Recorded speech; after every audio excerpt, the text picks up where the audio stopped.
नमस्कार मित्रांनो, तर स्वागत आहे तुमचं या डेटाच्या अनालिसिस व्हिडिओमध्ये. 31 तारखेसाठीचा जो डेटा आहे तो आपण या ठिकाणी अनालाइज करतोय. तर उद्या एक्सपायरी आहे मित्रांनो, आणि एक्सपायरीच्या दिवशीचा जो डेटा आहे तो कसा आहे तो बघणं आपल्याला फार इम्पॉर्टंट आहे. सेंटिमेंट जरी निगेटिव्ह असले, निगेटिव्ह साईडवेज आपण बोलत असलो, तर एक शॉर्ट कव्हरिंग पॉईंट पण त्या ठिकाणी येण्याचे चान्सेस आहेत, कारण एक्सपायरी आहे. जर मेजर काही पॉझिटिव्ह न्यूज आली तर त्या हिशोबाने होऊ शकतं, पण ते होण्याचे चान्सेस ऑलमोस्ट निग्लिजिबल आहे.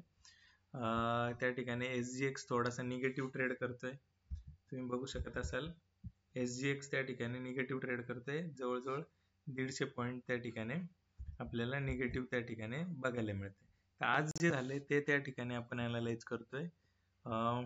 या ठिकाणी जे मेजर काम झालंय ते पुट लॉंग आणि पुट मध्ये काम झालं ऍक्च्युअली, बेसिकली रिटेलर कडून, आणि 5 लाखाच्या पोझिशन जे आहेत त्या पॉझिटिव्ह साईडला त्या ठिकाणी रिटेलर घेऊन गेलेलं आहे. तर दुसरी गोष्ट, FIs ची गोष्ट कराल तर FIs 3,73,000 निगेटिव्ह आहे. ज्या कालच्या पोझिशन होत्या त्याच्यापेक्षा थोड्या पोझिशन कमी केलेल्या आहेत. तर हा थोडासा कॉन्झर्वेटिव्ह होताना दिसतोय, पण प्रोने बऱ्यापैकी पोझिशन्स थोड्याशा निगेटिव्ह साईडला ऍड केलेल्या आहेत. ह्यांचं पण थोडं कॉन्झर्वेटिव्ह काम आहे.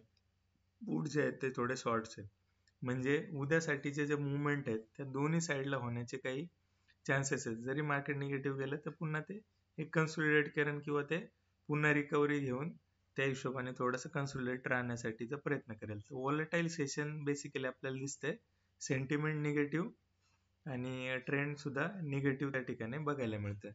तर आय होप मित्रांनो या डेटाचा तुम्हाला फायदा होत असेल. अशाच डेटाच्या अनालिसिससाठी चॅनलला फॉलो करा, आणि जेवढं शक्य होईल तेवढं हे डेटाचं अनालिसिस लोकांपर्यंत पोहोचवण्याचा प्रयत्न करा. थँक्यू मित्रांनो आजच्या व्हिडिओमध्ये.